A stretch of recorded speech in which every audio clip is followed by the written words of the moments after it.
ओ भाई, ये क्या है?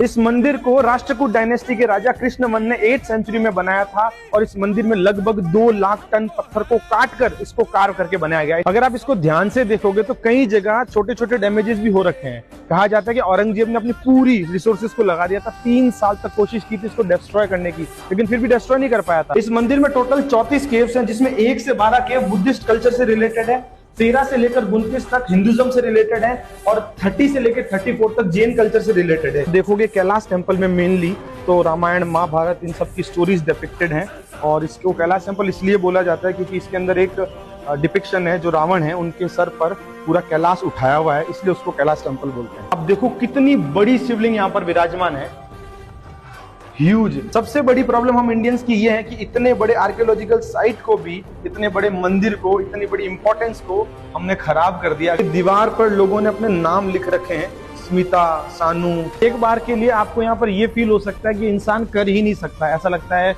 भगवान ने कोई शक्तियां भेजी होगी उन आर्किटेक्ट में उस वक्त और ये मंदिर को बनवाया होगा। अगर आप प्राउड फील करना चाहते हैं अपने कल्चर पर, अपने हेरिटेज पर, अपने आर्किटेक्ट पर, एक बार जरूर आए, लेकिन आपसे एक रिक्वेस्ट है, आप जब भी आए यहाँ पर इसको खराब ना करें। ये मत बताएं कि हम बिल्कुल ही वो रिटार्डेड भारतीय हैं जो बिल्कुल कदर नहीं करते अपने खुद के हेरिटेज की।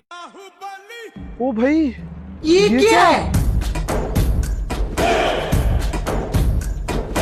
इस मंदिर को राष्ट्रकूट डायनेस्टी के राजा कृष्णवर्मन ने 8th सेंचुरी में बनाया था और इस मंदिर में लगभग 2 लाख टन पत्थर को काटकर इसको कार्व करके बनाया गया है। अगर आप इसको ध्यान से देखोगे तो कई जगह छोटे छोटे डैमेजेस भी हो रखे हैं। कहा जाता है कि औरंगजेब ने अपनी पूरी रिसोर्सेज को लगा दिया था, 3 साल तक कोशिश की थी इसको डिस्ट्रॉय करने की, लेकिन फिर भी डिस्ट्रॉय नहीं कर पाया था। इस मंदिर में टोटल 34 केव्स हैं, जिसमें 1 से 12 केव बुद्धिस्ट कल्चर से रिलेटेड है, 13 से लेकर 29 तक हिंदुज्म से रिलेटेड है और 30 से लेकर 34 तक जैन कल्चर से रिलेटेड है। देखोगे कैलाश टेम्पल में मेनली तो रामायण, महाभारत, इन सब की स्टोरीज डिपिक्टेड हैं और इसको कैलाश टेम्पल इसलिए बोला जाता है क्योंकि इसके अंदर एक डिपिक्शन है जो रावण है उनके सर पर पूरा कैलाश उठाया हुआ है, इसलिए उसको कैलाश टेम्पल बोलते हैं। अब देखो कितनी बड़ी शिवलिंग यहाँ पर विराजमान है, ह्यूज। सबसे बड़ी प्रॉब्लम हम इंडियंस की ये है कि इतने बड़े आर्कियोलॉजिकल साइट को भी, इतने बड़े मंदिर को, इतनी बड़ी इंपॉर्टेंस को हमने खराब कर दिया। दीवार पर लोगों ने अपने नाम लिख रखे हैं, स्मिता, सानू।